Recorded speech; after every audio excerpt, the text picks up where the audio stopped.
अनुपमा जी, महाराज जी राधा वल्लभ श्री हरिवंश।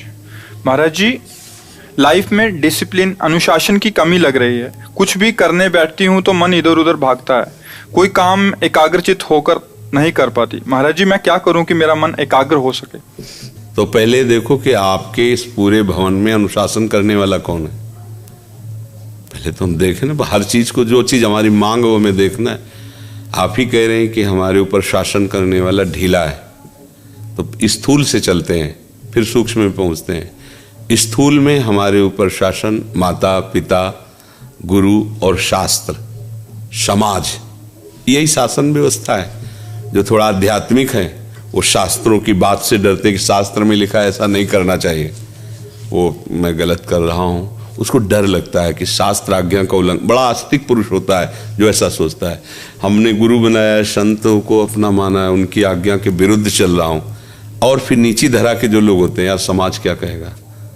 माता पिता का शासन, समाज का शासन, शास्त्र का शासन, भगवान की वाणी का शासन, जो भगवान आदेश करते हैं, चाहे गुरु रूप में संत रूप में।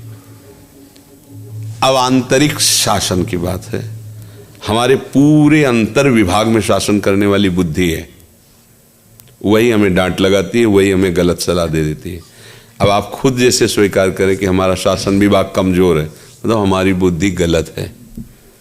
जो शरीर को, शरीर के भोगों को अपना जीवन बना ले, वो बुद्धि निकृष्ट है। और जो बुद्धि भगवान को अपना मान ले तो उसमें सामर्थ्य आ जाएगी। भगवान को अपना मानते ही सामर्थ्य आ जाती है अंदर से। जहाँ आप प्रभु को अपना मानेंगे तो आप में सामर्थ्य। नाम जप कीजिए, कुछ पाठ कीजिए प्रभु की लीलाओं के, और अपने को प्रभु का जन मानिए, तो आपकी बुद्धि शुद्ध होने लगेगी। शुद्ध बुद्धि जला के राख करने लगेगी। अगर आप गलत पैर रखेंगे तो आग लग जाएगी आपके हृदय में। और बार बार यही हो, वो ऐसा शासन नहीं करती, आपको जला दे, न दिन में चैन न रात में चैन। आपको कान पकड़ना पड़ेगा अपने आप से, एकांत में भी कभी गलती नहीं कर, तब जाके वो चैन लेने देगी। उसका शासन ऐसा। और जिसकी बुद्धि शासन सही करने लगती है, उसकी मन और इंद्रियां फिर ठीक से चलने लगती है। हमारे यहाँ का शासन विभाग बुद्धि है और बाहर का शासन विभाग है समाज, गुरु, संत, शास्त्र, माता पिता। दोनों चाहिए हमारे लिए जीवन में। जिससे समाज का भय खत्म हो जाता है, वो राक्षस हो जाता है। जो शास्त्र गुरु संतों की आज्ञा नहीं मानता, उसकी बुद्धि मंद हो जाती है। माता पिता गुरुजनों की आज्ञा पर विचार करके चलना, ये बहुत बढ़िया बात होती है। तो हमें लगता है भगवान का आश्रय लिया जाए और शास्त्रों की आज्ञा के अनुसार चला जाए और नाम जप किया जाए तो हमारा मंगल हो जाएगा। नहीं तो आजकल हमारी लोगों की मांग होती स्वतंत्रता। यार मनुष्य जीवन मिला, मैं स्वतंत्र हूं, किसी का शासन मैं स्वीकार नहीं कर सकता। वो बोल रहा है जो काम का गुलाम है, जो भोगों का गुलाम है, छोटी छोटी बातें उसे परास्त कर रहे हैं, वो कह रहा है मैं स्वतंत्र हूं। आप देखो, वो आदमी बोल रहा है।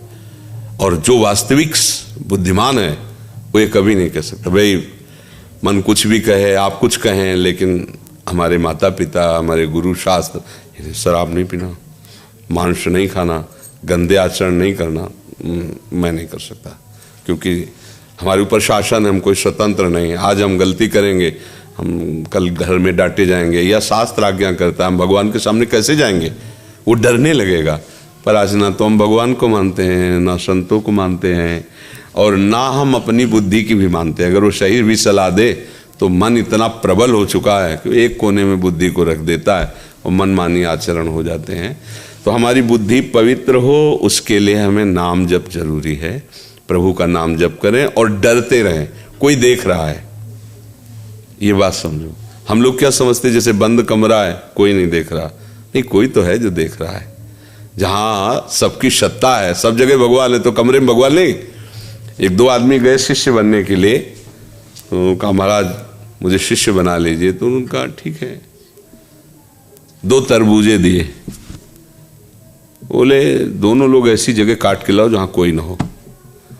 तो एक गया, 1 आध घंटे में काट के ले आया। एक पूरा शाम हो गई और सीधे चाकू और तरबूजा ला के रख दिया। क्यों? काटने वाले से कहा कि तुम बहुत जल्दी आ गए थे। बोले हम एक जगह गए, पहाड़ के पीछे गुफा थी, आसपास देखा कोई नहीं, काट के ले आए। आप तो बोले महाराज मैं जहाँ भी गया तो मुझे लगा भगवान तो देख ही रहे ना, दिन है, सूर्य है, दिशाएं हैं, पृथ्वी है, सब भगवान तो देख ही रहे ना। हमें कोई ऐसी जगह नहीं मिली जहाँ कोई न देख रहा हो, इसलिए मैं आज्ञा पालन करने में असमर्थ। बोले तुम शिष्य बनने के अधिकारी। उसे कहा जाओ तरबूज खाओ जाके। तो हम लोग जब भगवान को नहीं डरते तभी तो पाप होता है। यार बंद कमरा कोई नहीं है, या अमुक जगह खाली सुनसान स्थान नहीं, उस समय भी वो देख रहा है जो न्यायाधीश है, जो तुम्हारा दंड देने में समर्थ स्वामी है, वो देख रहा है। अगर ये बात तुम मान लो तो तुमसे पाप होगा ही नहीं। पर ये बातें मानते कहाँ हैं अपने लोग, और ये वही मानते हैं, ऐसा नहीं कि सब नहीं मानते, वही मानते हैं जो भगवान का भजन करते हैं, डर जाते हैं। नहीं, ऐसा नहीं कर सकता। देखो सदन कसाई जी का चरित्र आता है। वो कसाई कुल में जन्म लिए थे, इसलिए कसाई वाड़े से मांस ला के बेचते थे और खूब भजन करते थे। महात्मा थे वो, काम उनका वो था इसलिए करते थे। तो एक बार वो भगवान के दर्शन, जगन्नाथ जी के दर्शन के लिए चले। पहले प्राय पैदल ही यात्रा होती थी। तो एक गांव में गए, तो संत भाव में थे, भिक्षा मांग करके। जो भजन करने वाला होता है इसमें भागवती का आकर्षण होता है, बिना वो ट्यूब लगाए वो आकर्षण होता है। ये जो ट्यूब लगा के आकर्षण होता है ये तो रजोगुणी होता है। संतों को भागवती का आकर्षण होता है। उनका रूप भले तुमको ऐसे बिगड़ा दिखाए, लेकिन ऐसा लगता है मैं इनको देखता रहूं, इनसे बात करता रहूं, मतलब एक आकर्षण होता है, भागवती का आकर्षण होता है। उस महिला ने देखा जिस घर में मांगने गए, तो उसने कहा हमारी इच्छा है आप यहीं प्रसाद पा लीजिए। तो उनका ठीक है, गलती हो गई उनसे भी। शास्त्र आज्ञा करता है 5 घर दरवाजे के बाहर मांग कर लेना चाहिए। संतों के लिए है, आप घर के अंदर घुस नहीं सकते, ये नियम नहीं, गुरुजनों ने सिखाया है। दरवाजे के अंदर कदम नहीं, दरवाजे पर आवाज, राधे श्याम, जोर से। फिर आवाज कोई हमारी सुने, 3 आवाज तक दीजिए, फिर हट जाइए, फिर नहीं रुकिए। अगर कोई सुनता है, हाँ क्या चाहिए, रोटी, पैसा दे, अनाज दे, अन्य चीज बिल्कुल नहीं, रोटी केवल। रोटी ले ली, और रोटी मांगने का अधिकार उदर पोषण करके भजन करने वालों के लिए 5 घर का आदेश है, इसीलिए 5 घर का आदेश। गलती हो गई, उन्होंने स्वीकार कर लिया बैठ कर पाना। संत हृदय थे, उनका चलो बड़ी श्रद्धा से कह रहे, तो आप कहाँ जा रहे हैं? वह जगन्नाथ जी के दर्शन करने जा रहे हैं। थोड़ा समय रह गया, कहीं ना कहीं तो रुकेंगे ही, आज हमारे घर में रुक जाइए। गलती हो गई, ये दूसरी गलती हो गई। विरक्त को कभी किसी गृहस्थों के आसनों में शयन नहीं करना चाहिए। अगर कभी उसको शयन करने का भी भाव बने तो घर के बाहर, अगर कोई निवास स्थान जैसे चप्पड़ पड़ा है या ऐसे, नहीं तो देवालय, गांव के किसी देवालय, रोटी मांग ले, खा लो देवालय में, सुरक्षित जीवन। अगर कभी उनके आसनों पर शयन करने का तो कभी नहीं, क्योंकि उनके आसन परमाणु है ना उनके गृहस्थी के। ऐसा नहीं होगा कि हम बैठ गए जाके तुम्हारे पलंग में तुम्हारे तक, नहीं, जमीन पे आसन लगाओ, जमीन पे बैठो, वो गृहस्थों का। अगर ऐसा कुछ है तो साधु कमंडल में गंगा जल रखते थे, जल डाल लिया, आसन अपना बिछा लिया, कुछ क्षण के लिए बैठ गए, शयन नहीं।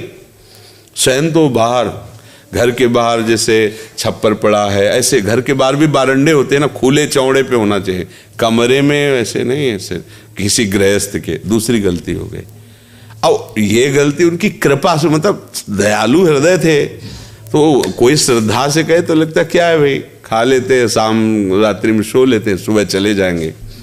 अब रात्रि में वो स्त्री आई उठ कर, क्योंकि उसके अंदर मलिनता भाव आ गया था। उसने अपनी बात प्रकट की, तो उन्होंने कहा तुम्हारा पति है, तुम ऐसी निकृष्ट बात क्यों सोचती हो? उसने सोचा इनका कहने का मतलब पति है, तो जाकर उसने पति को मार दिया। कामांध पुरुष कुछ भी कर सकता है, पति को मार। आए बोले पति को, अरे बोले महत अपराध, तू निकृष्ट स्त्री, ऐसी कैसी तेरी भावना हो गई? कस के दबकाया और बाहर निकलने लगे। तो उसने रोका, उनका समझते हो, अगर मैंने शोरगुल मचा दिया तो तुम जिंदा नहीं रहोगे यहां से। तो उनका मृत्यु स्वीकार है, लेकिन गलत आचरण नहीं। ये देखो धर्म पे जो चलने वाले, उसने हल्ला मचा दिया। अब वो तो स्त्री, ये देखो इनको साधु समझकर रात में रोका, लेकिन रात में इन्होंने हमें छेड़ा तो हमारा पति विरोध करने लगा, इन्होंने पति की हत्या कर दी और मुझे छेड़ने के लिए तैयार है। वो तुम्हें हल्ला मचा दिया, आप लोग आ गए। गांव के लोगों ने उनको पिटाई की और बंधन डाल के सुबह राजा के पास ले गए। राजा ने देखा, उसने कहा कि हम आपकी ही स्वीकृति से दंड देंगे, पर आप बताइए क्या आपने अपराध किया है?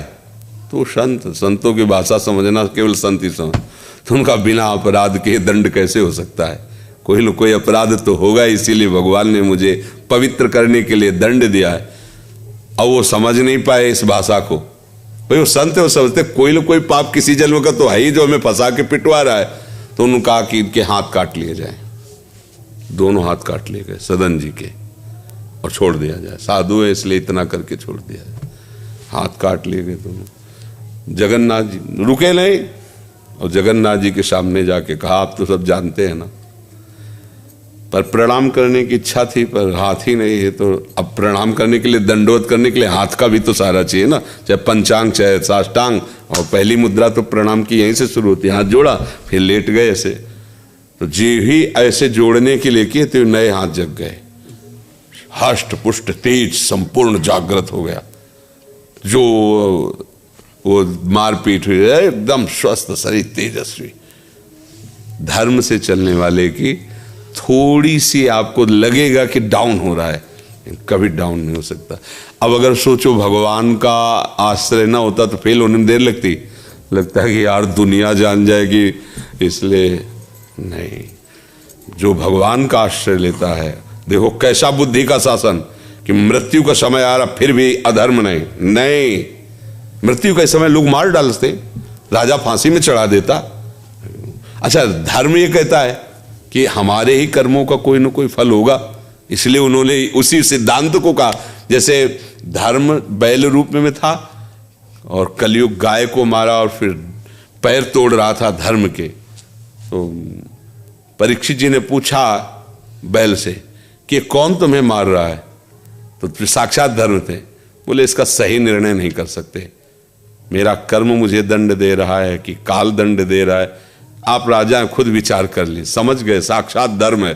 धर्म ये नहीं कहता कि कोई दूसरा कष्ट दे रहा है, मुझे जो कष्ट मिल रहा है वास्तविक बात यही है, मेरे किसी कर्म का दंड मिल रहा है। आज हम जो दंड भोग रहे हैं इसमें निष्पाप हो सकते हैं, लेकिन पीछे जो हमने पाप किया वही आके आज हमें दंड दे रहा है। तो इसलिए शासन तो वही स्वीकार कर सकता है जो भगवान का आश्रय लिए, शास्त्रों का आश्रय लिए, भक्तों का आश्रय लिए, जिसकी बुद्धि पवित्र है। नहीं तो फिर तो शासन कहाँ मन स्वीकार, बड़ा उच्छृंखल मन है, चाहे लाख समझाओ समझ में नहीं आता। भगवान का आश्रय होगा तो ही संभल पाएगा जी। राधा वल्लभ श्री हरिवंश महाराज जी, आपके चरणों में दंडवत प्रणाम। महाराज जी, राधा वल्लभ जी के समक्ष जाकर उनको कैसे निहारें और उनसे क्या प्रार्थना करें, आप मार्गदर्शन कीजिए। जब तक अपनापन नहीं होता तो हम दूसरे को कैसे देखते हैं और अपने को कैसे देखते हैं? सरल भाषा में, जब हम दूसरे को देखते तो चाहे जैसा कोई हो तो भाव ही रहता है दूसरा ही है, और जब अपने को देखते हैं तो चाहे जैसा ही हो प्रधान भाव रहता है अपना है। तो दर्शन में किसी के भी सुख मिलता है अपनेपन से मिलता है। नहीं, कोई बहुत सुंदर बहुत रूपवान सब है, लेकिन आपको उससे प्यार नहीं, अपनापन नहीं है, क्या है? और उसकी अपेक्षा वो कुरूप भी है, लेकिन आपका अपनापन है, तो हजारों में आपकी दृष्टि बार बार उसी की तरफ जाएगी, क्योंकि उससे प्यार है, उससे अपनापन है। राधा वल्लभ जी को प्यार से देखे, अपने मान करके देखे। बाहरी लोग आते हैं दूसरा मान के दर्शन करते हैं, भगवान है मंगल करना, घर परिवार ठीक रखना, वो दूसरा भाव है। प्रेमी जन देखते हैं अपनी दृष्टि, मेरे प्राण प्यारे हैं, निरख नयन हरिवंश, प्रेम नेत्रों से, अपनेपन से। और जब किसी अपने को देखा जाता है जिससे प्यार होता है, तो उससे अगर कुछ मांगा जाता है तो उसी के लिए मांगा जाता है, अपने से अपने लिए नहीं मांगा जाता है। ध्यान देना, जिससे प्यार होता है कि तुम्हें क्या पसंद है बताओ, हम वही ला के देना चाहेंगे कि आपको क्या पसंद है। आप बताओ कैसे खुश होगे? किसी से प्यार होता है तो हम क्या प्रश्न करते हैं, मांग क्या करते हैं? आप कैसे राजी, आपको क्या पसंद है? अरे बोलो मैं कैसे चलूं जिससे आप हमारे हो जाओ, हमसे मुस्कुराओ, हमसे राजी हो जाओ। ये बातें तो प्यार में होती है ना। वही बात उनसे है कि प्रभु जिससे आप प्रसन्न होते हो वो हमें सद्गुण दे दो, जिसमें आप राजी होते हो वैसे मैं आचरण करूँ नाथ। मैं आपके प्यार करने योग्य नहीं हूँ, आप अपने योग्य बना लीजिए। मैं आपको सुखी देखना चाहता हूँ, प्रसन्न देखना चाहता हूँ, आनंदित देखना। जब ये आप देखना चाहोगे तो आपको दुख होगा ही नहीं, परम सुख होगा। जब हम अपने को सुखी करने के लिए कुछ भी करते हैं तो हम दुखी रहते हैं। सिद्धांत लोगों को समझ में नहीं आता। अपने को सुखी करने की भावना जब बढ़ जाती है तो राक्षसी भाव ले आती है। ध्यान देना, मुझे सुख होना चाहिए तो दूसरों को मारने में भी नहीं हिचकता, कुछ भी करने को तैयार हो जाता है। मुझे सुख होना चाहिए। और प्रायः अंदर झांक के देखो तो यही वृत्ति सबके अंदर रहती है, मुझे सुख मिलना चाहिए। अब वो जहां आरोपित कर ले धन, अब बुद्धि खराब, कैसे धन आए, बस ये बात है।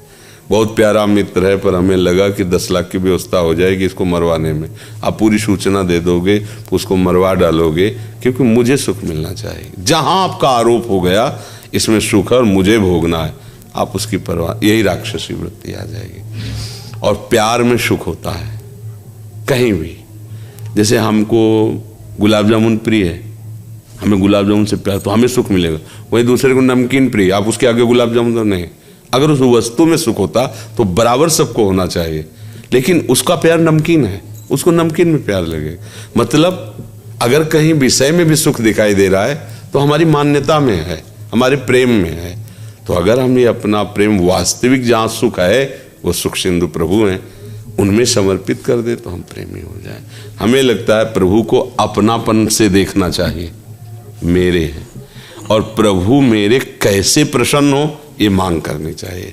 नाथ हमें वो सामर्थ्य दे दो, वो आचरण दे दो, वो भाव दे दो, वो बुद्धि दे दो, जिस समय आपको मुस्कुराता देख पाऊं, मैं आपको देख पाऊं कि मैं आज जो आचरण कर रहा हूं उससे आप प्रसन्न हैं। ये है, अगर यहाँ प्रश्न है तो फिर ये उत्तर है इसका। जी।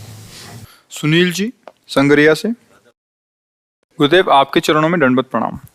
गुरुदेव, कभी कभी मन में ये भय या आकांक्षा बन जाती है कि हमारे मन कर्म वाणी से कोई भी ऐसा अपराध ना बन जाए जिससे गुरुदेव के प्रेम से हम वंचित हो जाएं।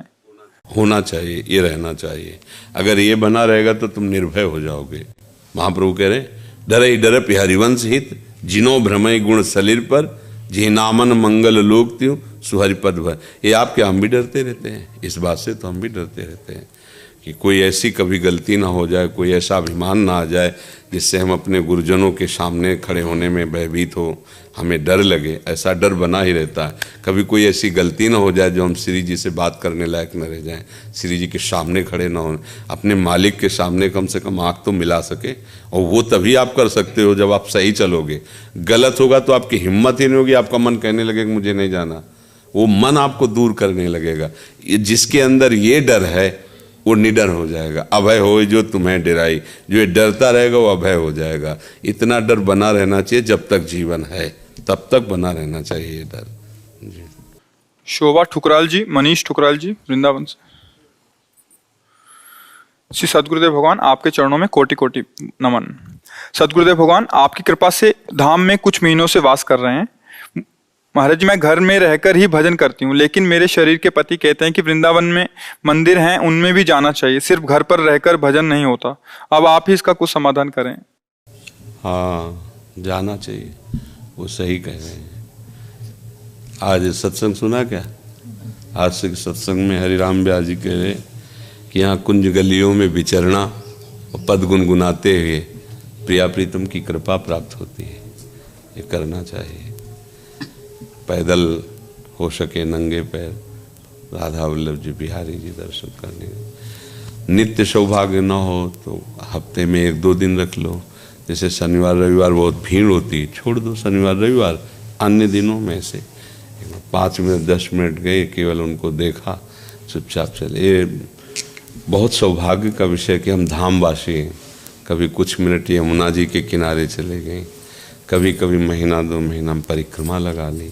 धाम का आनंद तभी उन्हें। सत्संग में आती है, हाँ सत्संग में आइए, परिचय किसी से मत बनाइए। हमें लगता है कि अगर आप ऐसे परिचय बाहर बढ़ाएंगे घूमने में जाने आने में, परेशानी आ जाएगी।